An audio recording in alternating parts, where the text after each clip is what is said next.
तो आप 2026 को भारत के लिए कैसा देख रहे हैं? देखिए 2026 मैंने बताया कि 2 जून के बाद भारतवर्ष के लिए बहुत ही अच्छा है। तो मेरा सबसे पहला नाम है प्रधानमंत्री नरेंद्र मोदी। तो नरेंद्र मोदी 17 सितंबर कुंडली में अखंड साम्राज्य राजयोग है, जिसके चलते कभी चुनाव हारे नहीं है। मतलब इनको ना, इनकी कुंडली में अखंड साम्राज्य राजयोग है, शत्रुहंता योग है।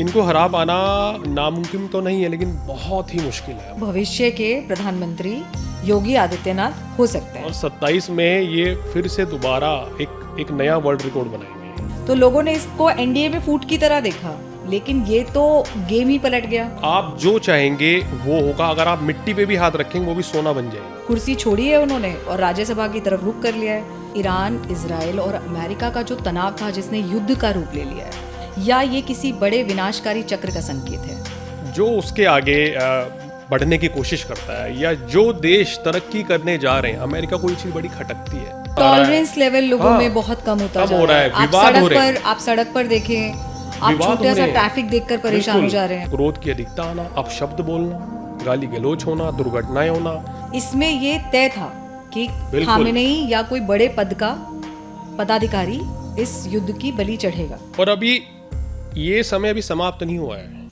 नमस्कार, आज हम इतिहास के ऐसे मोड़ पर खड़े हैं जहां दुनिया का नक्शा और भारत की राजनीति दोनों एक साथ बदल रहे हैं। एक तरफ सरहदों पर बारूद की गंध है और दूसरी तरफ सत्ता के गलियारों में सन्नाटे के पीछे छिपे बड़े तूफान। आज के इस पॉडकास्ट में हम उन सभी कड़वे सत्यों को टटोलने की कोशिश करेंगे जिन्होंने दुनिया की नींद उड़ा रखी है। एक तरफ ईरान, इजराइल और अमेरिका के बीच छिड़ी जंग, जिसने वैश्विक शांति को आईसीयू में डाल दिया है।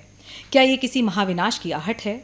वहीं भारत के भीतर बंगाल का चुनावी रण, नीतीश कुमार का मुख्यमंत्री की गद्दी छोड़ राज्यसभा की ओर बढ़ता कदम, क्या बिहार की राजनीति के एक युग का अंत है और या किसी बड़े मास्टर स्ट्रोक की शुरुआत? लगातार होते विमान हादसे क्या केवल तकनीकी चूक हैं या कुदरत का कोई बहुत बड़ा इशारा? इन युद्धों और राजनीतिक उठापटक से आपकी जेब और देश के भविष्य पर क्या असर पड़ेगा? आज हमारे मुख्य अतिथि हैं आचार्य मयंक जी। आचार्य जी, आपका बहुत बहुत स्वागत है। धन्यवाद कुमुद जी, और जनतंत्र के सभी दर्शकों को मेरा सादर नमस्कार। आपका हर पल मंगलमय हो। तो आचार्य जी, सबसे पहला मेरा सवाल है, वर्तमान में जो ईरान, इजराइल और अमेरिका का जो तनाव था, जिसने युद्ध का रूप ले लिया है, तो आप इसे कैसे देखते हैं? मतलब किस दृष्टि से देखते हैं? क्या ये सिर्फ जियोपॉलिटिक्स के नज़रिए से वर्चस्व की लड़ाई है या ये किसी बड़े विनाशकारी चक्र का संकेत है? देखिए, ये कहना चाहिए ना कि आपके सवाल में जवाब है कि ये जियोपॉलिटिक्स है, अपना दबदबा कायम करना है। कहते हैं ना कि अमेरिका एक ऐसा देश है, उसको जो उसके आगे बढ़ने की कोशिश करता है, या जो देश तरक्की करने जा रहे हैं, अमेरिका कोई चीज़ बड़ी खटकती है। या अमेरिका ये कभी नहीं चाहता कि उसकी बादशाहत जो है वो दुनिया से समाप्त हो। लेकिन कहते हैं ना कि ग्रहों का खेल है, और ज्योतिष में कहा गया कि समय बलवान है। समय कभी किसी का एक जैसा नहीं रहा है, ठीक है ना। और रावण को भी अपने ऊपर घमंड था, तो उदाहरण सबके सामने है। तो समय बदल रहा है, ग्रहों की चाल बदलती हैं, हालात बदलते हैं, परिस्थितियां बदलती हैं। अब वर्तमान में जो ग्रहों की स्थिति चल रही है, पिछले वर्ष में हमने सोशल मीडिया पे एक प्रेडिक्शन करी थी कि 20 फरवरी से लेके 5 अप्रैल का समय जो है वो देश दुनिया के लिए बहुत अच्छा नहीं कहा जा सकता। बड़े उठापटक हो सकते हैं इस दौरान, दुर्घटनाएं, अग्निकांड, युद्ध इत्यादि होना, या तमाम तरह की परेशानियां झेलनी पड़ेगी दुनिया को। और साथ साथ ये भी कहा था कि भारत में इसका प्रकोप जो है कुछ कम रहेगा। तो ये प्रिडिक्शन हम किस आधार पे करते हैं? आखिर क्या है कि इस समय पे हम या और भी ज्योतिषी जो हमारे भाई बंधु हैं वो प्रिडिक्शंस करते हैं? देखिए, ब्रह्मांड में जब जब अशुभ ग्रहों की युति बनेगी तो समझ लीजिए कि अग्निकांड, दुर्घटना, बम विस्फोट होना, वायु दुर्घटना, रेल दुर्घटनाएं, या एक्सीडेंट बहुत ज़्यादा होने देखे जाएं, या दो देशों के बीच में युद्ध की स्थिति पैदा होना, युद्ध के हालात बनना, या छोटे मोटे युद्ध होना। अब इस समय मेरा मानना यह है कि वर्तमान में जो ग्रहों की स्थिति बन रही है, आखिर क्यों मैंने कहा था कि 20 फरवरी से 5 अप्रैल की समय दुनिया के लिए ठीक नहीं है, क्योंकि इस समय जो ग्रह चाल बन रही है वो बहुत ही खतरनाक है। ज्योतिष के दृष्टिकोण में राहु, सूर्य, मंगल और बुध की युति है। यानी कि जब जब राहु के साथ मंगल या सूर्य का योग बनता है तो राहु सूर्य ग्रहण लगाते हैं, और राहु मंगल का अंगारक दोष बनता है, और युद्ध कराने में, दुर्घटना कराने में मंगल का अहम रोल है।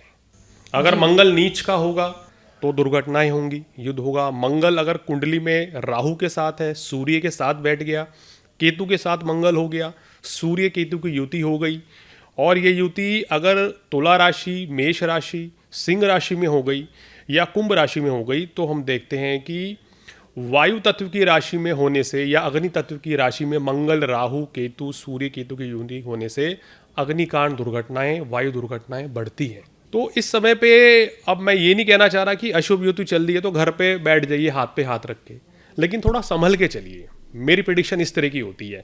लेकिन मैंने उस समय ये कहा था कि अंतर्राष्ट्रीय स्तर पर ये जो योग बनेगा ये बड़ी हानि पहुंचा सकता है, बड़ा नुकसान, कोई बड़ा विवाद देखने को मिलेगा। और हमने ये भी कहा था कि किसी सेनाध्यक्ष का मरना या किसी बड़े उच्च पद पे किसी मंत्री का जाना या इस तरह की घटनाएं घटती हैं। क्यों? क्योंकि मंगल सेनापति है ज्योतिष में, तो मंगल को सेनापति कहा गया है। नहीं कि यस, और सूर्य राजा है।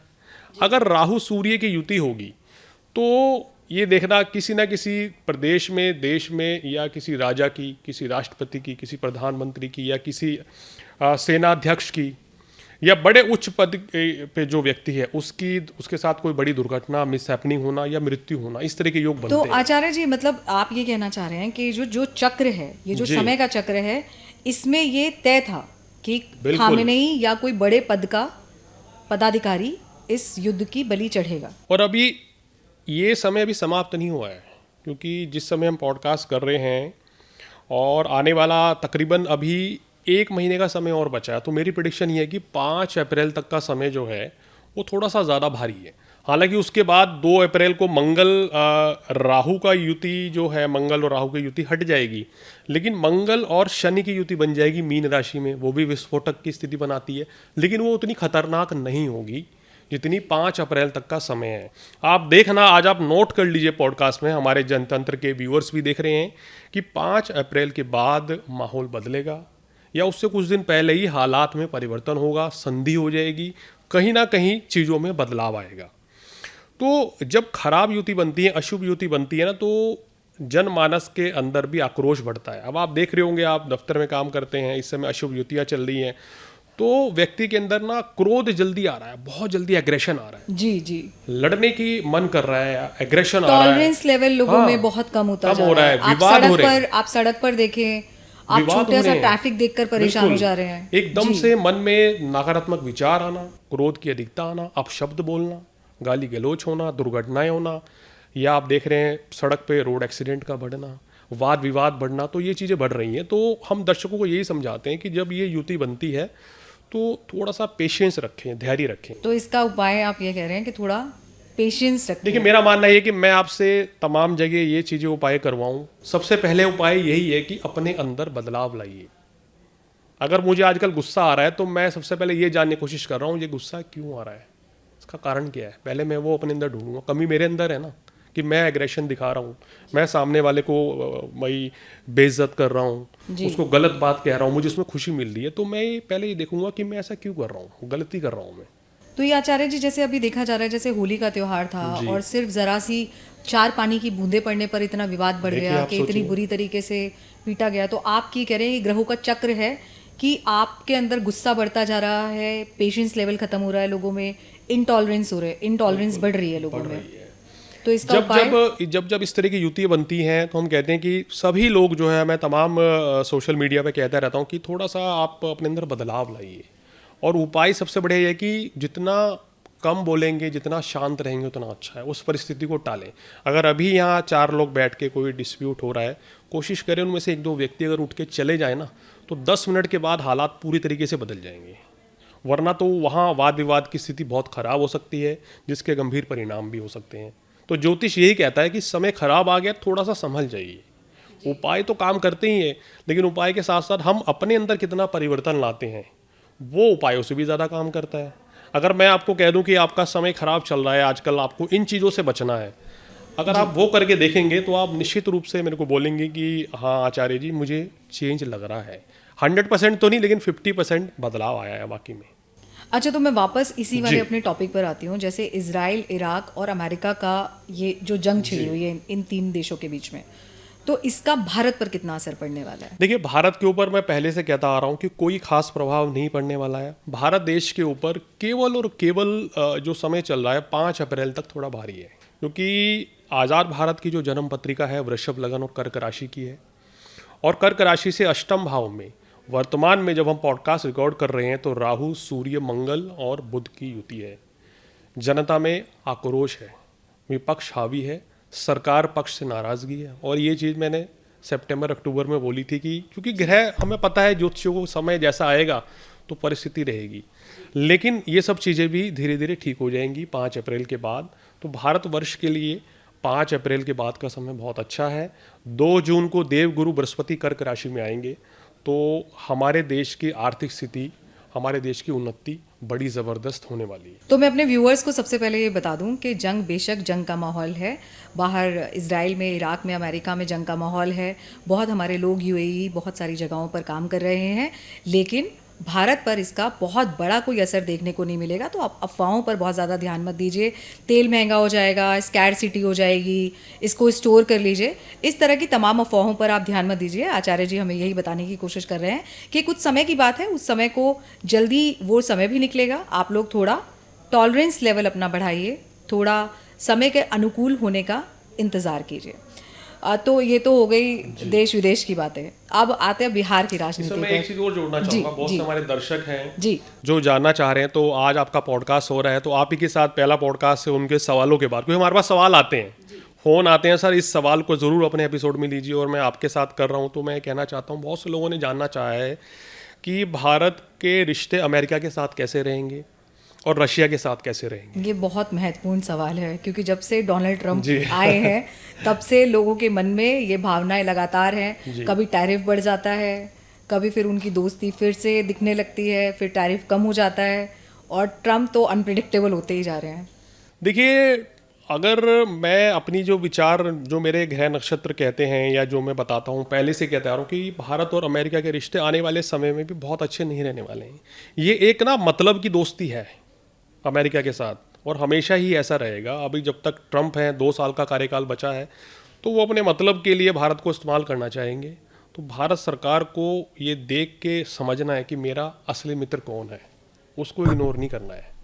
और भारत और रशिया के बारे में मैं पिछले साल भी प्रेडिक्शन की थी कि इनकी मित्रता जो है ना वो अटूट है, और रशिया हमारा एक घनिष्ठ मित्र है, हमेशा रहेगा, उनके साथ व्यापार भी चलेगा। और भारत जब जब मुसीबत में होगा तो रशिया है ये हमारे साथ खड़ा होगा। तो दर्शकों को मैं कहना चाहूँगा कि अमेरिका का फ्यूचर आने वाले जो मेरे को 4 साल दिखाई देते हैं, 4 साल में क्यों जोड़ रहा हूँ कि अभी 1 वर्ष तो 5 जून 2027 तक तो शनिदेव मेष राशि में, माफ़ कीजिएगा, मीन राशि में रहेंगे। 5 जून की मध्य रात्रि 2027 में शनिदेव 2.5 वर्ष के लिए मेष राशि में आ रहे हैं। तो ये जो टाइम रहेगा अमेरिका के लिए बड़ी उथल पुथल रहेगी। वहाँ आप देखेंगे आने वाले समय में अमेरिका का जो रुतबा है, जो बादशाहत है, वो समाप्ति की ओर है। यानी कि आप देखिए, और भारत की जो दबदबा है विश्व में बढ़ने वाला है। इस समय भारत बड़ी अर्थव्यवस्था बन रहा है। तो ये जो कहते हैं ना, हमारे जो कुछ पड़ोसी दुश्मन देश है उनको हजम नहीं हो रहा, और अमेरिका को तो सबसे ज़्यादा हजम नहीं हो रहा है कि भारत कैसे ऊपर जा रहा है, अर्थव्यवस्था कैसे ऊपर जा रही है। तो वो लोग पूरी कोशिश कर रहे हैं अपने तरीके से कि यहाँ हालात बदले, लेकिन ऊपर वाले की कृपा, भोलेनाथ का आशीर्वाद हमारे देश के ऊपर है, जनता के ऊपर है, और हमारे देश का कोई कुछ बिगाड़ नहीं सकता। अब इसको आगे बढ़ने से कोई रोक नहीं सकता। देश में परिवर्तन की लहर है। परिवर्तन क्या होने जा रहा है? देश की आर्थिक स्थिति में परिवर्तन होगा, देश ऊंचाइयां छुएगा, और बहुत बहुत कुछ बेहतर अभी भारतवर्ष के लिए होना बाकी है। मतलब हमारा आने वाला समय लाभकारी ही है। कोई डरे घबराए ना, बिल्कुल मन में किसी तरह की कोई भी डर, शंका, भय रखने की जरूरत नहीं है। थोड़ा सा सावधानी तो रखनी चाहिए बस। जी जी जी जी। तो अब हम बिहार की राजनीति पे लौटते हैं। तो बिहार की राजनीति के चाणक्य कहे जाने वाले नीतीश कुमार मुख्यमंत्री बने जी। और अब उन्होंने राज्यसभा का रुख कर लिया है। और मैं स्क्रॉल करते हुए आपकी एक रील बहुत वायरल है जो मैं देख रही थी, जिसमें आपने ऐसा बताया है चुनाव से पहले कि वो मुख्यमंत्री बन जरूर जाएंगे लेकिन वो टिकेंगे नहीं कुर्सी पर बहुत लंबे। तो लोगों ने इसको एनडीए में फूट की तरह देखा, लेकिन ये तो गेम ही पलट गया। यहाँ तो वो यहाँ से निकल के कुर्सी छोड़ी है उन्होंने और राज्यसभा की तरफ रुख कर लिया है। तो आप इसको कैसे देखते हैं? क्या इसमें दिल्ली की कोई बहुत बड़ी भूमिका है, या मतलब इसको आप राजनीति के नीतीश कुमार के सफर के रूप में कैसे देखते हैं? देखिए, होता क्या है ना, ज्योतिष में कहा जाता है कि आपका एक बेस्ट टाइम होता है कि जब आप पीक पे रहेंगे, चाहे वो 20 वर्ष हो, 30 वर्ष हो, 40 वर्ष हो, 10 वर्ष हो, उस समय आपका बेस्ट टाइम होगा और आप जो चाहेंगे वो होगा। अगर आप मिट्टी पे भी हाथ रखेंगे वो भी सोना बन जाएगी। तो एक समय होता है। मैं नीतीश कुमार जी की जो कुंडली का अध्ययन 2019 से प्रिडिक्शन कर रहा हूँ, और 2020 में जब चुनाव थे तो उस समय भी मैंने बोला था कि भाई नीतीश जी को आना, दोबारा यही मुख्यमंत्री बनेंगे। और उसके बाद जब अभी इलेक्शन थे तो भी बोला था कि नीतीश कुमार जी ही एनडीए का चेहरा होंगे और मुख्यमंत्री की शपथ तो यही लेने वाले हैं। लेकिन जो उनकी ग्रह स्थिति है, उनका बेस्ट टाइम निकल चुका है। आप ये समझ जाइए कि सक्रिय राजनीति का समय समाप्त हो चुका है। अब समय उनको एक ऐसा पद मिलेगा जिस पे वो एक निश्चित समय के लिए बैठेंगे, लेकिन उनका जो बेस्ट टाइम था उनके करियर का, राजनीति का, वो अब जा चुका है। और मेरी इंट्यूशन नीतीश जी के चेहरे देख के भी कहती है ये बात उनको भी बहुत जल्दी समझ में आ चुकी है। क्योंकि आपको क्या लगता है कि नीतीश जी इतनी जल्दी गद्दी छोड़ देते? वो आरजेडी के साथ ना गठबंधन कर लेते? इसमें तो उनके बेटे की एंट्री के तौर पर भी देखा जा रहा है। वो भी चीज है, लेकिन देखिए कुछ चीजें, शर्तें भी हैं। उन्होंने बोला कि मैं शर्त के साथ जाऊंगा, कुछ शर्तें भी हैं, लेकिन वो बदलाव के लिए तैयार हो गए। अब आप देखिए, पिछले जो मैं देख रहा हूँ पिछले 20 साल से, चाहे आरजेडी हो चाहे बीजेपी हो, चुनाव होता है तो मुख्यमंत्री नीतीश जी बनते हैं। तो एक समय था, बहुत अच्छा समय था, बहुत अच्छा राजनीति के तो चाणक्य, बिल्कुल बहुत अच्छा राज किया, बहुत अच्छा काम किया उन्होंने। मेरे को बड़े पसंद थे वो, क्योंकि जब वो रेल मंत्री थे, जब अटल जी की सरकार थी, तो उस समय मैंने उनको देखा था। उनकी बोलने की शैली, उनका कार्य बहुत अच्छा मुझे लगता था। मुझे व्यक्तिगत रूप से भी पसंद है, लेकिन जब बात गणना की होती है तो सच्चाई बतानी चाहिए। तो मैंने कहा था कि इनका फ्यूचर सक्रिय राजनीति में बहुत ज़्यादा एक्टिव नहीं रह पाएंगे। अब देखिए, अब इनको जो भी कोई पद मिलेगा, ऐसा लग रहा है कि राज्यसभा से जा रहे हैं तो ऑब्वियसली आने वाले समय में मंत्रिमंडल का विस्तार भी होगा। हो सकता है कि कोई बड़ा मंत्रालय मिल जाए, संभव है। और या आने वाले समय में उपराष्ट्रपति या राष्ट्रपति तक भी जा सकते हैं।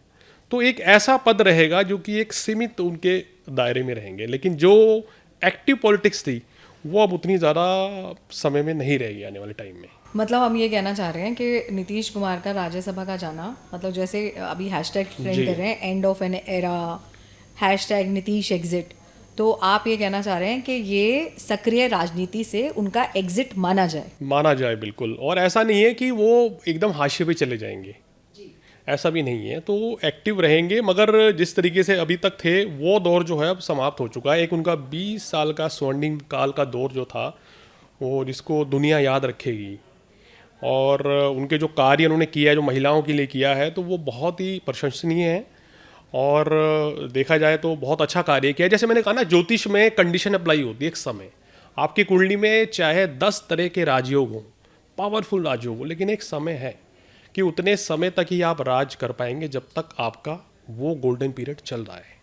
तो आपको नहीं लगता है कि बीजेपी का एक सॉफ्ट टेक ओवर है, या फिर आपको ये लगता है कि नीतीश कुमार का अपने बेटे को सक्रिय राजनीति में, निशांत कुमार को लाने का ये कोई प्लान हो और उनका ये रिटायरमेंट प्लान भी हो? देखिए बिल्कुल, अब देखिए उनकी जन्म पत्रिका नहीं देखी है निशांत कुमार जी की, लेकिन अभी तक वो पॉलिटिक्स में बिल्कुल नहीं है और सीधा सीधा वो राजनीति में आएंगे, जेडीयू में शामिल हो जाएंगे। सुनने में आ रहा है कि बोला गया कि 8 मार्च को शामिल होंगे और उसके बाद वो कितना बेहतर करेंगे। अब एक्सपेक्टेशन ना लोगों की वही रहेगी कि नीतीश जी की तरह काम करेंगे, लेकिन हमें लगता नहीं है कि उस लेवल पे ये कर पाएंगे उतना बेहतर। तो आचार्य जी, मेरा आपसे ये सवाल है कि आज का युद्ध ना केवल सिर्फ मिसाइलों से नहीं लड़ा जा रहा है, साइबर अटैक्स, एआई से लड़ रहे हैं। तो आपको क्या लगता है कि ये जो पूरा तकनीक है, ये जो इंसान को अधिक शक्तिशाली बना रही है, या हम लोग किसी और विनाश की तरफ जा रहे हैं मशीनों का इस्तेमाल करके? देखिए, मशीनों का बहुत ज़्यादा इस्तेमाल होना और पूरी तरीके से मशीनरी वर्क पे डिपेंडेंट होना, ये मुझे लगता है कि ठीक नहीं है। ये नुकसान का कारक बनता है। कोई बड़ी परेशानी, कोई बड़ी दिक्कत आ सकती है। अब जैसे आजकल कह रहे हैं कि एआई आ गया तो मनुष्य की भी ज़रूरत नहीं पड़ेगी। अब जब कंप्यूटर आया था 1990 में, तब भी यही कहा गया था कि कंप्यूटर आ गया है तो रोज़गार नहीं मिलेगा, नौकरियां छिन जाएंगी। कितना बड़ा विवाद हुआ था। वो चीज़ हमें आज भी याद है। लेकिन कंप्यूटर युग भी आ रहा है, सब चीज़ें चल रही हैं, आईटी सेक्टर आया, बूम आया। तो ये तो तकनीक हावी तो रहेगी आने वाले जी, टाइम में, जी, जी। लेकिन एआई सब कुछ कर देगा कि ह्यूमन बीइंग की या मनुष्य की ज़रूरत ही नहीं पड़ेगी उस चीज़ में। इस चीज़ से मैं सहमत नहीं हूँ पूरी तरीके से। एक लिमिटेशन है उन चीज़ों की।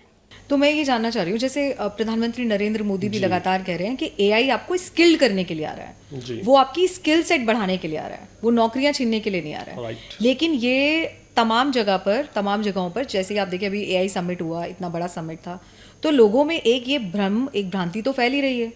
आपने किताबें पढ़ना बंद जी, कर जी, दिया जी। है, बहुत सारा आप कुछ भी आप कंप्यूटर पे टाइप करेंगे तो आपको एक एआई इन्फॉर्मेशन उसका पूरा क्रक्स निकाल कर आगे दे देता है। तो आप क्या कहना चाहेंगे इस पे, मतलब आपको क्या लगता है देखिए, कि मैं एआई तो का जरूरत से ज्यादा इस्तेमाल, क्या ये जो एक मानव दिमाग है और जी, ये कैसे इसमें काम करेगा? मैं आपको एक बताता हूँ कि अगर एस्ट्रोलॉजी की ही बात करें, आजकल तो बहुत से लोग ये भी कह रहे थे कि एआई आ जाएगा तो एस्ट्रोलॉजर की वैल्यू खत्म हो जाएगी। जी। कंप्यूटर आएगा तो कौन एस्ट्रोलॉजर के पास कुंडली दिखाने तो जाएगा? आपके पास आ रहे हैं लोग? आते हैं। कारण क्या है समझिए कि एआई हो या कंप्यूटर हो, कंप्यूटर के अंदर ये नहीं लिखा है कुमुद जी कि कुमुद जी के लिए कौन सा वर्ष भाग्यशाली है, उनकी कुंडली में कितने प्रकार के राजयोग हैं। ये एक ज्ञानी व्यक्ति, एक ज्ञानी ज्योतिषी अपने ज्ञान के माध्यम से ही आपको बता सकता है। अब एआई में मैंने भी रिसर्च करी है, देखा है, टाइप करके देखा है, 30-40% तक तो वो सही है। लेकिन अगर आप उससे ये पूछेंगे कि इस वर्ष में शादी होगी, क्या भाई मेरा करियर का सिलेक्शन क्या रहना चाहिए, मेरे लिए कौन सा प्रोफेशन बेटर रहेगा, तो एआई उस लेवल पे नहीं कामयाब होगा। ये मेरी भविष्यवाणी है।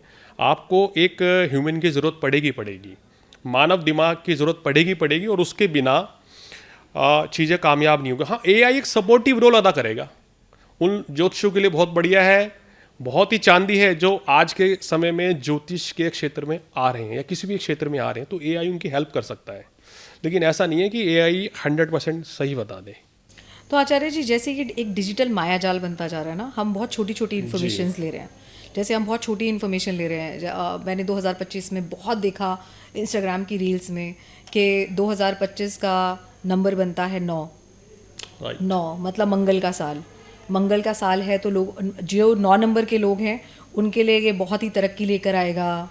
और फिर 2026 आया, 2025 के बारे को विनाशकारी भी बताया गया, इतना बड़ा प्लेन हादसा हुआ, प्लेन हादसे अभी भी हो रहे हैं। तो आप इसको नंबर गेम को कैसे देखते हैं? जैसे 2025 से हम 2026 जी। में आए, तो ये जो डिजिटल मायाजाल है जिसमें लगातार लोग स्क्रॉल्स पर भरोसा कर रहे हैं और कुछ चीज़ें तो एकदम एक्यूरेट सही हो रही हैं। मैं आपको समझाता हूँ क्यों सही हो रही है। देखिए, 2007 भी मंगल का वर्ष था, 2016 भी मंगल का वर्ष था। कितने वर्ल्ड वार हुए, नोट कर लीजिए, आप उठा के देख लेना स्टडी बाद में, कितने इस तरह की दुर्घटनाएं हुई वो आप नोटिस कर लेना। तो न्यूमरोलॉजी को मैं मानता हूँ। न्यूमरोलॉजी काम कहाँ करती है कि आपका मूलांक अगर 6 है तो मैं इतना कह दूंगा कि ठीक है, शुक्र का प्रभाव है, मीडिया इंडस्ट्री में जाएंगे, पत्रकारिता में जाएंगे, या फिल्म लाइन में जाएंगे, या कला के क्षेत्र में जाएंगे तो कामयाबी अर्जित कर लेंगे। इतना न्यूमरोलॉजी काम करती है। लेकिन जैसे ज्योतिषियों ने कहा कि 2025 मंगल का वर्ष, एक भयंकर तरीके से डराया गया। हम भी वो रील देखते हैं, हमारे सामने भी आ जाती है, हमें हंसी भी आती है, कैसी बातें कर रहे हैं यार, इतने क्या जीवन में पहले कभी मंगल के साल नहीं आए। अभी कह रहे हैं कि मंगल के वर्ष में ये हुआ, अब सूर्य के वर्ष में नेताओं के पीछे पड़ गए कि नेताओं का सत्ता परिवर्तन हो जाएगा, केंद्र सरकार को खतरा है, बड़े बड़े नेताओं इस दुनिया को छोड़ के चले जाएंगे। तो ये मुझे नहीं लगता कि न्यूमरोलॉजी इस तरह की प्रेडिक्शन दे सकती है। मैं आपको अब लॉजिक के साथ समझाऊंगा कि 2025 में क्यों इतनी ज़्यादा दुर्घटनाएं घटी हैं। देखिए, 2025 में वर्ष की शुरुआत में मंगल नीच के थे। अब एपिसोड में मैंने शुरू में कहा था, मंगल जब जब पीड़ित होगा, मंगल नीच का होगा, यानी कर्क राशि में मंगल नीच के होते हैं, मंगल राहु के साथ होगा, मंगल केतु के साथ होगा, या मंगल शनि की युति होगी, और मेष राशि, कर्क राशि में, सिंह राशि में, वृश्चिक राशि में, धनु राशि में और कुंभ राशि में, तो वायु दुर्घटनाएं बढ़ेंगी, अग्निकांड बढ़ेंगे, बम विस्फोट होंगे, या तमाम तरह की आपदाएं आएंगी, चक्रवात चलेंगे, भूकंप अधिक आएंगे। तो ये खेल था। 2025 में मंगल जो है ना, अधिकतर समय पीड़ित रहा है। और जिस समय आप देखिए कि ये लाखों में एक ऐसी अशुभ घटना होती है, बहुत ही दुर्भाग्यपूर्ण, जो अहमदाबाद का जो प्लेन क्रैश हुआ था। अब वो भी उस समय सूर्य और मंगल और केतु की स्थितियां बड़ी ख़राब थी उस समय पे, वो कहना चाहिए प्लेन जो क्रैश हुआ। तो मेरा कहने का मतलब है कि अगर अशुभ समय चल रहा है तो उस समय अशुभ घटनाएं या दुर्घटनाएं हो सकती हैं। अगर ये सब मंगल के कारण है, मंगल पीड़ित है, मंगल राहु के साथ वर्तमान में चल रहा है, साथ में सूर्य भी हैं, तो ये इस तरह के युद्ध देखे जा रहे हैं। अब आप देखिए ना, वर्ष की शुरुआत में वेनेजुएला के राष्ट्रपति के साथ क्या हुआ, ऐसा कभी नहीं हुआ। तो उस समय सूर्य मंगल की युति थी, तो वो भी दिखाती है कि किसी देश के राजा को नुकसान, खतरा, परेशानी, दिक्कत होती है, और वो हुआ।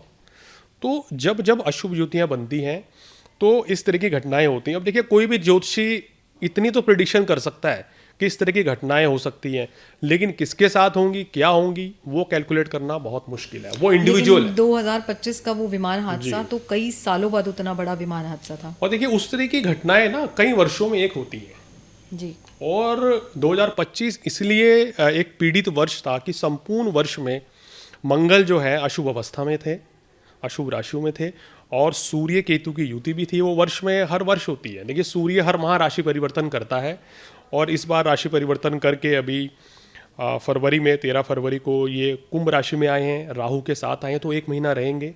तो आप देख रहे हैं क्या घटनाक्रम हो रहा है। और 23 अगर बात करें फरवरी को, मंगल भी आ गए, तो एकदम से वॉर शुरू हो गया। मतलब कि अब होता है ना कि जब समय खराब होता है ना, तो देश के जो राजा हैं, अब ये उनके व्यक्तिगत कुंडली भी तय करती है कि वो कैसा डिसीजन उस समय लेते हैं। मैंने कहा ना कि अगर हमारे देश के प्रधानमंत्री नरेंद्र मोदी जी, अगर उनके सितारे अच्छे चल रहे हैं तो वो अच्छे फैसले लेंगे, देश की जनता के हित में जाएंगे। अगर समय खराब चल रहा है, आपके देश के राष्ट्रपति और प्रधानमंत्री, अगर उनका समय खराब है, तो कोई गलत निर्णय लेंगे जिसका भुगतान किसको करना है, सीधा सीधा जनता को। तो ये बड़ा इस चीज़ का फर्क पड़ता है। तो जैसे 2025 में बहुत सारे ऐसे हादसे हुए जिसमें मंगल का साल बोलकर लोगों को डराया भी गया। कई लोगों ने तो ये भी करे हैं, मेरे को लोग कहते हैं कि सर इंडिया आ रहे हैं यूएस से अभी भी, सर आएँ या ना आएँ, फ्लाइट की टिकट बुक कराएं या ना करें, इतनी दहशत मन में पैदा हो रखी है। तो हम उनको समझा रहे हैं कि कोई डरने वाली ऐसी नहीं, ये मतलब इंडिया आने को लेकर किस तरह का डर इसलिए है क्योंकि ज्योतिषी बहुत से लोग कह रहे हैं कि अभी आप इस समय ट्रैवल ना करें, कोई भी दुर्घटना हो जाएगी। ऐसा कैसे? हाँ, विमान दुर्घटना ऐसे कैसे संभव है? अच्छा, विज्ञान में तो सबसे ज्यादा सेफ जो है, सेफ बताया गया विमान को, ठीक है। लेकिन अभी की जो दशाएं बन रही हैं लगातार, जैसे अजीत पवार का चला जाना, वो भी एक विमान हादसे में, और लगातार आप जब एक विमान हादसा सुनो, फिर आप लगातार कई दिनों तक तकनीकी खराबी से लैंडिंग हो गई, ये बाल बाल बचा। अभी आज सुनिए, वो यूपी के डिप्टी सीएम केशव मौर्य के साथ भी आज हुआ है। तो ये तमाम चीजें जो हैं, आप 2026 को इसमें कैसे देखें? ये इसलिए जोड़ रहे हैं, और ये इतनी समय तक ही जोड़ेंगे, ऐसा नहीं कि संपूर्ण वर्ष कहेंगे। 20 फरवरी से 5 अप्रैल तक के दौरान ही इस तरह की घटनाएं आपको अत्यधिक देखने को मिलेंगी, क्योंकि इस समय राहु और मंगल की युति पूरे समय तक चलेगी। और मंगल जो है अग्निकांड, दुर्घटना, विस्फोट करा था। मंगल आग है, एग्रेशन है, अग्नि है। हम बहुत से लोग ऐसे हमें मिलते हैं जिनकी कुंडली में ना मंगल केतु या मंगल राहु की युति है, साथ में सूर्य भी है। वो लोग कहते हैं सर हमारा तो हर साल में 1-2 एक्सीडेंट हो जाते हैं जी। क्योंकि अगर आपकी कुंडली में मंगल पीड़ित है, मंगल नीच का है, या मंगल के ऊपर शनि, राहु, केतु का प्रभाव है, तो हम आपको सलाह देते हैं कि वाहन इत्यादि संभल के चलाएं, रैश ड्राइविंग मत करें, नशा करके ड्राइव तो बिल्कुल ना करें, वरना आप फंस सकते हैं, आपके साथ कोई दुर्घटना हो सकती है। नशे में ड्राइव तो वैसे ही गैर कानूनी है, और आजकल तो लोग करते भी हैं। लेकिन वही बात है ना कि हिंदुस्तान में क्या है ना कि एक डर जो है, जो हमें एक कानून का डर है ना, तो हम थोड़ा सा रुक भी जाते हैं। और जब से सख्त कानून बने हैं, यातायात के ट्रैफिक रूल्स चेंज हुए हैं, तो लोगों में बहुत बदलाव भी आया है। तो ये वाला साल आप कह रहे हैं कि मतलब कि एक सर्टेन टाइम पीरियड के लिए, तो इसमें एहतियात किस तरह? देखिए, एहतियात क्या रखनी है, जैसे आजकल अब हम लोग भी फ्लाइट से भी हम भी जा रहे हैं, हम लोग बस से भी सफ़र कर रहे हैं, ट्रेन से भी जा रहे हैं, किसी वास्तु विजिट के लिए गांव में जाते हैं तो रिक्शा में भी बैठ के जाना पड़ता है। तो इसका मतलब ये थोड़ी ना कि एस्ट्रोलॉजर भी हम लोग भी बस सोच के बैठ जाएं घर पे कि भैया अशुभ युति चल रही है और मुझे तो ट्रैवल नहीं करना है। तो ऐसे तो दुनिया नहीं चलने वाली ना, काम सारे होंगे, लेकिन आपको थोड़ा सावधानी रखनी है। अब देखिए, ज़िंदगी में किसी का आना या जाना ये ईश्वर के हाथ में है, उससे बेहतर कोई नहीं बता सकता। अगर उसने जिस तरीके से आपकी मृत्यु लिखी है, चाहे आप घर में भी बैठे होंगे ना, बाथरूम में जाएंगे, पैर स्लिप हो जाए, कितने केसेस होते हैं कि फ्रैक्चर हो गया या उनकी सडन डेथ हो गई, लेटे हुए थे, सुबह उठे ही नहीं। तो अगर मिस हैपनिंग होनी है तो कहीं भी होगी, कितना बच लोगे? मेरा मानना है कि मन से डर निकालो और अपना सुरक्षित चलिए। पता है कि समय खराब है, वाणी पर नियंत्रण रखिए, किसी पे क्रोध की अधिकता से बचें। आपको लग रहा है माहौल ख़राब होने वाला है तो वहाँ से चले जाएं, तो देखेंगे चीज़ें बदल जाती हैं। लेकिन बहस बढ़ेगी, इसमें विवाद बढ़ता है। राहु मंगल सूर्य यानी कि एग्रेशन और विवाद की स्थितियाँ बढ़ेंगी। तो जैसे 2025 से हम 2026 में आए हैं, अभी तो पंडित जी मार्च ही है, मार्च की भी शुरुआत ही है। शुरुआत ही है अभी, और अगर भी इसी अप्रैल शुरुआत भी है में हमने एक बड़ा अपना नेता खो दिया विमान हादसे में। आज उप मुख्यमंत्री बाल बाल बचे हैं उत्तर प्रदेश के। तो आप ये मैं इस एंगल जोड़ता हूँ कि जो अजीत पवार जी की है जी, हमारे पास उनकी कुंडली नहीं है। देखिए इंटरनेट पे तमाम कुंडलियाँ ज्योतिषी निकाल लेते हैं सोशल मीडिया पे, लेकिन उसमें अधिकतर जन्मपत्रियाँ सही नहीं होती हैं। उनके परिवार जन के सदस्य से ही अगर कोई जन्मपत्री मिल जाए तो हम देख के इतना बता सकते हैं, मैं बिना कुंडली देखे बता सकता हूँ कि उनकी कुंडली में अष्टम भाव में कोई अशुभ ग्रह होगा या मंगल, सूर्य और राहु पीड़ित होंगे। क्योंकि जब आपकी कुंडली में ऐसे योग बनते हैं और ये युति 6, 8वें और 12वें में बने या प्रथम भाव में, तो व्यक्ति की मृत्यु दुर्घटना से या कहना चाहिए किसी विस्फोट से या आग से मृत्यु होने का योग बनता है। तो कहीं ना कहीं उनकी जन्म पत्रिका में कुछ ऐसा योग होगा जो उनके साथ ये मिसहैपनिंग इस अशुभ समय में होगी कि कुंडली में भी वो योग। और इसमें तो कई तरह की थ्योरीज चली हैं कि साजिश थी, कि साजिश के तहत उनके साथ ये करवा दिया गया, ये नेचुरल है। इस तरह की बहुत सी चीजें अहमदाबाद विमान हादसे में भी हुई थी, वहाँ भी कहा गया था कि भाई ये साजिशन है, टर्की की साजिश है ये। लेकिन जब तक कोई प्रत्यक्ष प्रमाण ना दे तो इस तरह की चर्चाएं करनी मेरे ख्याल में व्यर्थ है। क्योंकि आपको, मुझे नहीं लगता कि इस तरह की अफवाहों को बढ़ावा देना चाहिए जब तक कि कोई लॉजिक के साथ सबूत लेके ना आए। चर्चाएं तो बहुत चीज़ें चलती हैं, लेकिन सामने कोई ऐसे साक्ष्य लेके आए तब चीज़ें वो समझ में आती हैं। और ऐसे बेफिजूल के आरोप लगाना, ये तो वो करना, डिजिटल, इसी को तो डिजिटल मायाजाल कह रहे हैं कि एक तो आधी इन्फॉर्मेशन फ्लोट कर रही है सोशल मीडिया पे। आप देख रहे हैं ना कि मेरे को जो लगता है आधी इन्फॉर्मेशन सच होती ही नहीं है। तो आप मुझे ये बताइए कि ये मतलब एकदम अलग हटके सवाल है, मतलब इसका आपके एक्सपर्टीज में भी सिर्फ मैं ये जानना चाहती हूँ। तो जैसे ये आधी इन्फॉर्मेशन फ्लोट हो रही है, ये बच्चे भी आधी इन्फॉर्मेशन देख रहे हैं। जैसे अभी आपने जब ईरान, इजराइल और अमेरिका का युद्ध देखा और इसमें खामेनी की मौत हुई, तो इसमें बहुत सारे प्रोटेस्ट हुए हमारे चारों तरफ। बिल्कुल। आपने लखनऊ में भी देखा प्रोटेस्ट, आपने लाल चौक पर भी प्रोटेस्ट हुआ, और बहुत छोटे छोटे बच्चों की रील वायरल हैं जिसमें वो इस तरह की इन्फॉर्मेशन साझा कर रहे हैं कि मोदी गए और मोदी ने देखा कि खामनेई कहाँ खाते हैं और फिर इजराइल को बताया और खामनेई को मरवा दिया। ठीक है, उसमें कुछ महिलाएं कह रही हैं कि हमको पासपोर्ट दीजिए, हमें इजाज़त दीजिए ईरान जाने की, हम जाके वहाँ पे हम वहाँ जाके बदला लेंगे खामनेई की मौत का। तो ये जो एक अलग तरह का चक्र है जो अपने ही देश में चल रहा है, इसको आप कैसे देखते हैं? देखिए ये जन आक्रोश है, क्योंकि कहते हैं ना कि जब विपरीत समय होता है, अशुभ ग्रहों की युति होती है तो गलत फहमियाँ पैदा होती हैं और विचार मन में गलत आते हैं।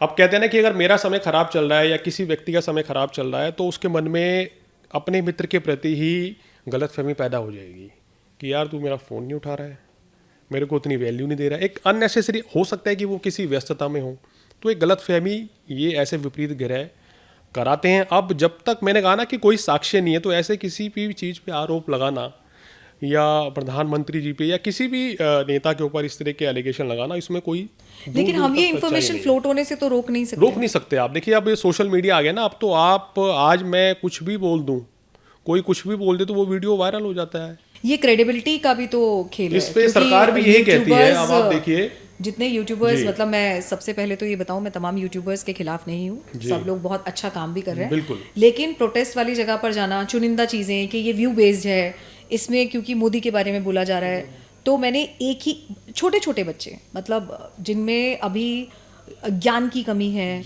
जो सिर्फ लिमिटेड इन्फॉर्मेशन के साथ फ्लोट कर रहे हैं, एक स्पेसिफिक समुदाय के लोग हैं जो एकदम एंटी मोदी उसमें चल रहे हैं कि मतलब इजराइल, क्योंकि मोदी जी इजराइल गए थे जी। उसके तुरंत कुछ टाइम के वेरी बाद नेक्स्ट ये डे शायद ये सब कुछ हुआ है तुरंत।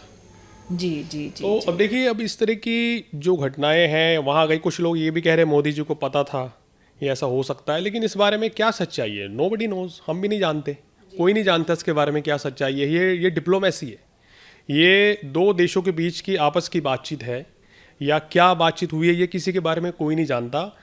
एज ए एस्ट्रोलॉजर हम तो ये बता सकते हैं कि भाई समय ख़राब है तो इस तरह की परिस्थितियाँ बन सकती हैं, और कोई भी अपने मन में किसी भी चीज़ को लेके नेगेटिविटी ना रखे और अपने देश में विश्वास रखे। और मैं तो यही चाहूँगा कि सभी लोगों को ये संदेश भी दूंगा कि कुछ अच्छा कार्य करते चलें, बेहतरी की ओर सोचें बजाय कि नकारात्मक सोचने के। तो आप 2026 को भारत के लिए कैसा देख रहे हैं? देखिए 2026 मैंने बताया कि 2 जून के बाद भारतवर्ष के लिए बहुत ही अच्छा है, और उसके बाद काफ़ी अच्छी तरक्की होने वाला वर्ष है, क्योंकि देवगुरु बृहस्पति कर्क राशि में आएंगे। तो बृहस्पति जो कि धन के कारक हैं, व्यापार, आर्थिक स्थिति, नौकरी के कारक हैं, कितना रोजगार मिलेगा, देश की स्थिति कैसी रहेगी, कितना भारत का रुतबा विश्व में बढ़ेगा। तो ये 2 जून से सितारे बहुत प्रबल हैं, तो बहुत अच्छी चीज़ें रहने वाली है। हालांकि वर्ष में सितंबर में फिर एक समय आ रहा है जब मंगल नीच के रहेंगे 45 दिनों के लिए। ये आपका 13-14 सितंबर से लेकर और 18-20 अक्टूबर तक का समय है।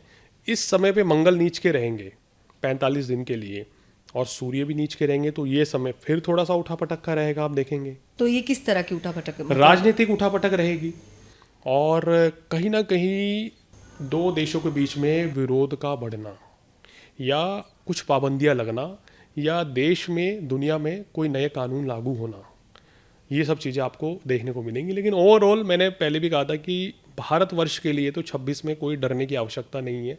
पिछले वर्ष एक पॉडकास्ट में भी बोला था कि आप डरिए मत, घबराइए मत। एक्चुअली लोग में ना टेंशन होती है।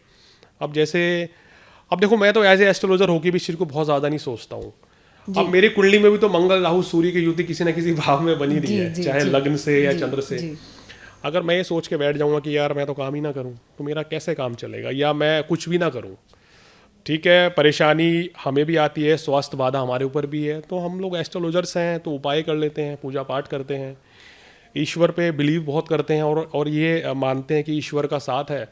तो जब तक उनका साथ है तो कोई कुछ बिगाड़ ही नहीं सकता है। जब तक महादेव की कृपा है तो कितना ही ट्रैवल कीजिए, क्या डरने की जरूरत है। जब जिसने जाना है तो एक पल नहीं कोई रोक सकता, तो क्यों डरना, क्यों घबराना। तो कुल मिलाकर 2026 भारत के लिए सुनहरा रहने वाला है। रहेगा, बहुत अच्छा रहेगा। वैश्विक उथल पुथल से बहुत ज़्यादा रहेगी। विश्व के कुछ देश, मैं पहले से कह रहा हूँ कि यूके, और आपका यूके के लिए स्थितियाँ अभी सही नहीं है जी। 2030 तक यूनाइटेड किंगडम, ब्रिटेन हो गया जैसे उसमें आता है, और आपका अमेरिका के लिए ये समय अच्छा नहीं रहेगा। इनको काफ़ी परेशानी, दिक्कतों का सामना करना पड़ेगा इन देशों को। जी जी। तो अब एक फटाफट से एक रैपिड फायर करते हैं। तो इसमें सितारों की चाल, लेकिन हम नेताओं के लिए पूछेंगे। तो कुछ हमारे राजनेता होंगे।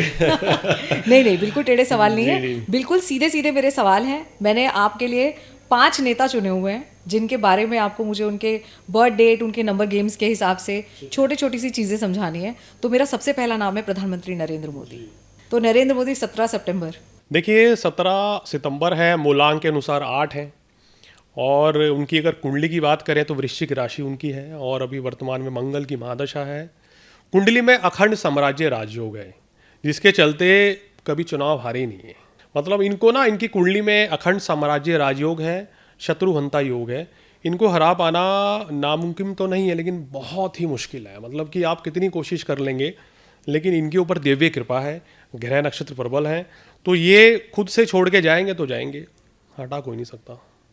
इनकी इच्छा होगी ना जिस दिन कि बस हो गया बहुत, वही फाइनल डे होगा स्वेच्छा से। और योगी आदित्यनाथ, देखिए योगी जी और मोदी जी बिल्कुल एक डिफरेंट पर्सनालिटी है। आपने देखा, नंबर्स तो अलग हैं, नंबर्स अलग हैं। 17 सितंबर और 5 जून, उनका नंबर बनता है 8, और योगी आदित्यनाथ का नंबर बनता है 5। देखिए इनके सितारे जो है ना, ये जो कहते हैं वो करके रहते हैं, उस तरह का इनका व्यक्तित्व है। और जो उनके सितारे हैं, जो आने वाला टाइम जो कह रहा है, आपकी रील बहुत वायरल होने वाली है, उत्तर प्रदेश में इलेक्शंस बिल्कुल। होने वाले हैं। और मैंने ये काफ़ी पहले भी बोला है कि भाई योगी आदित्यनाथ जी को अगर कोई छेड़छाड़ की गई तो पूरी भारतीय जनता पार्टी को बहुत बड़ा लॉस हो जाएगा। आप ये समझ लीजिए, इस बात में बहुत दम है। ये बात मैंने आज ही नहीं, 2022 में चुनाव थे उत्तर प्रदेश में, 2022 से पहले ही बोली थी। 2021 में अगर आपको याद हो, जब ये बोला गया था कि उत्तर प्रदेश में योगी जी को हटाया जा सकता है, या कुछ सॉरी 2000 इस चुनाव से पहले की बात थी कि योगी जी को हटा के किसी और को मुख्यमंत्री बनाया जा सकता है। तो मैंने उस समय भी कहा था कि भाजपा का भविष्य नहीं, ही, वो लोकसभा जो अभी लोकसभा जनरल इलेक्शंस हुए उसमें आपको भी बता रहा इस हूं तरह कि- की बातें थी कि केंद्र से योगी आदित्यनाथ की नाराजगी है।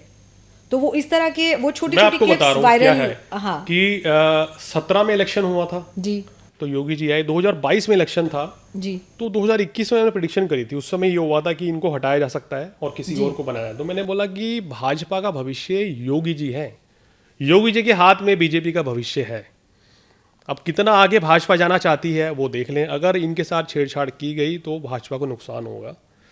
तो इनके सितारे, इनका भविष्य के ये प्रधानमंत्री हैं, ये मैं तभी बोल रखा है तब से 2021 मतलब आप से। ये कहना चाह रहे हैं कि भविष्य के प्रधानमंत्री योगी आदित्यनाथ हो सकते हैं। और 27 में ये फिर से दोबारा एक नया वर्ल्ड रिकॉर्ड बनाएंगे।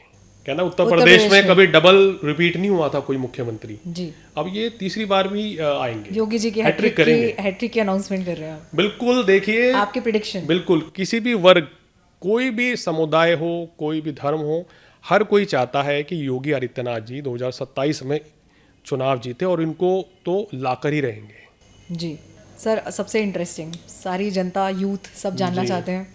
मतलब हालांकि 56 साल के हुए हैं राहुल गांधी, तो राहुल गांधी 19 नंबर।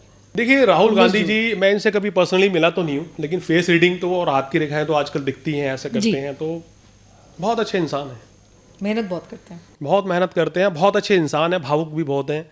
देखिए उनकी कुंडली में शनि की स्थिति खराब है। शनि नीच का होता है तो सत्ता से दूर कर देता है, या कोई गलत निर्णय आदमी ले लेता है, या दूसरे के बहकावे में आ जाता है। जी, तो कहीं ना कहीं मैं चाहता हूँ कि राहुल गांधी जी अपने स्वयं के फैसले अगर लेंगे आने वाले समय में तो बेहतर प्रदर्शन कर सकते हैं, पार्टी को बहुत बेहतर कर सकते हैं। अगर मैं, देखिए, किसी पार्टी के पक्ष में नहीं बोलता, ना ही मैं किसी पार्टी के लेके एजेंडा चलाता हूँ।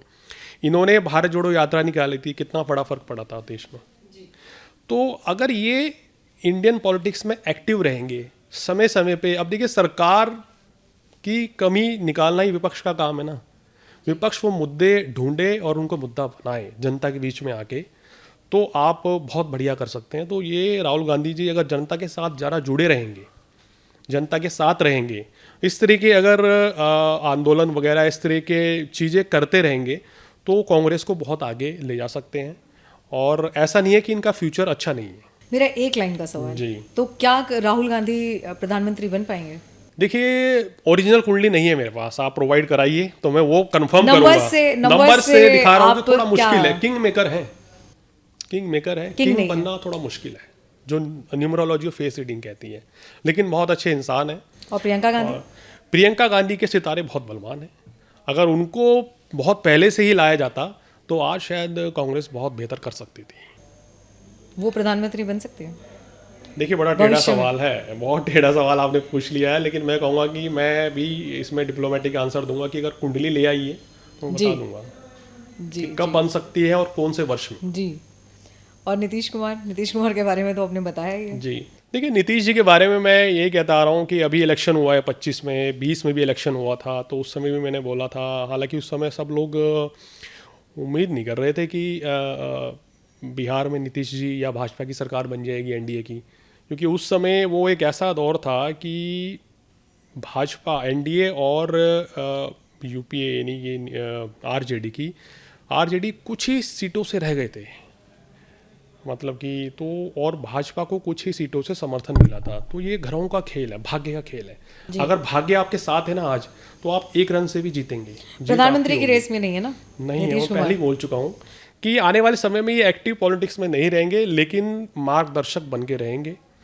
और इन्होंने जो अपना वादा करा था ना अभी जब ये आए थे लोकसभा चुनाव से पहले कि बहुत इधर उधर हो गया, अब इधर उधर नहीं जाएंगे, अब इन्हीं के साथ रहेंगे, तो देखिए उस पर वो कायम है आज भी और मेरा सबसे और मान भी गए हैं, जो कि उनको मनाना जी। मुझे लगता है कि सबसे टेढ़ी खीर थी। बिल्कुल बिल्कुल सही बात है आपकी। अच्छा, एक सबसे इम्पोर्टेंट नेता का मैं भी नाम लूंगी जी। जो हर वक्त चर्चा का विषय रहती है, ममता बनर्जी। सर, पश्चिम बंगाल में तो इलेक्शन है, जी तो बिल्कुल। ममता बनर्जी, योगी जी वाला नंबर है 5 देखिए नंबर। बिल्कुल, देखिए मुझे लगता है कि ऐसा कुछ नहीं होने जा रहा है कि इनकी पॉलिटिक्स खत्म होने जा रही है। ये तो मैंने बोला है कि समाप्त तो नहीं हो रही है राजनीति, लेकिन इस बार चुनाव बहुत मुश्किल रहेगा इनके लिए। चुनाव जीतना इस बार बहुत टेढ़ी खीर है, बड़ा मुश्किल है। ममता बनर्जी के लिए सितारे इनके लिए उतना पक्ष में नहीं है और मुझे नहीं लगता कि इस बार ये मतलब दोबारा मुख्यमंत्री बन पाएंगी। मैं एक या इनकी कंपैरिजन पार्टी को पूर्ण रूप से पूर्ण बहुमत भी मिल जाए, ये संभावनाएं कम दिखाई दे रही हैं, जो ग्रह नक्षत्रों की चाल बताती है। तो आप ये कहना चाह रहे हैं कि बीजेपी आ सकती है पश्चिम बंगाल में? बिल्कुल आ सकती है ऐसा नंबर गेम बता रहे हैं। जी। तो एक मैंने स्क्रॉल करते हुए एक और चीज़ मैंने देखी जो बहुत बड़ा कंपैरिजन चल रहा है कि इस बार ममता बनर्जी, कुछ लोग ऐसा प्रेडिक्ट करें कि ममता बनर्जी बिल्कुल नहीं आ रही है पश्चिम बंगाल में, आएगी भाजपा की सरकार, लेकिन भाजपा को स्टेबिलिटी ढूंढने में बहुत समय लगेगा, क्योंकि जैसे ही जम्मू कश्मीर में हुआ कि आप आ तो गए हैं, आपने वहाँ पे आर्टिकल 370 हटा दिया, लेकिन आपका एक्सेप्टेंस नहीं है। तो इस तरह के प्रेडिक्शंस हैं जो मैं तमाम जगहों पे देख रही हूँ, तमाम जगहों पे सुन रही हूँ। इस पे आपका क्या कहना है? देखिए मेरा ये कहना है कि अगर वर्तमान में जो लीडरशिप भाजपा में, जैसे अध्यक्ष बदले हैं, मोदी जी तो हैं ही, अब इनके निर्णय के बिना थोड़ी ना चीज़ें आगे बढ़ने वाली हैं, या अमित शाह जी के, इनके जो आने वाले समय के सितारे बता रहे हो, बंगाल में समय लगेगा परिवर्तन होने में, चीज़ें होने में बदलाव लगेगा, लेकिन चेंज अब होना तय है।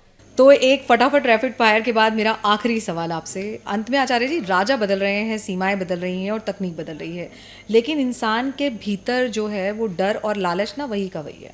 तो क्या आप मानते हैं कि दुनिया का असली युद्ध बाहर नहीं, इंसान के अंदर है, अहंकार और विवेक के बीच?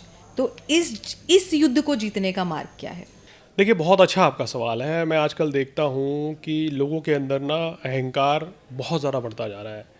अब एग्जांपल दे रहा हूँ, 2 पैसे क्या कमा लिए व्यक्ति अहंकारी हो जाता है कि मेरे से बड़ा कोई नहीं है। वो अपने ही मित्रगण में, अपने ही रिश्तेदारी में कंपटीशन करने लगता है और उसके चक्कर में अपना विवेक खो रहा है। तो मेरा मानना यह है कि जीवन में कमाना बहुत ज़रूरी है, सफलता अर्जित करनी बहुत ज़रूरी है, लेकिन कंपटीशन रखिए एक हेल्दी, और कंपटीशन आपका खुद से होना चाहिए, ना कि आपके मित्र से, आपके रिश्तेदार से, कि मेरे रिश्तेदार ने आज मर्सिडीज़ ले ली और मेरे पास तो वही होंडा सिटी है, या मेरे पास तो 700 है, मुझे भी मर्सिडीज़ ही लेनी है, चाहे मुझे कुछ भी कर्ज लेना पड़ जाए। तो ये विचारधारा बदलनी होगी। अहंकारी होने से बचना है इंसान को। थोड़ा सा क्या कुछ हासिल कर लिया जीवन में, व्यक्ति अहंकारी हो जाता है।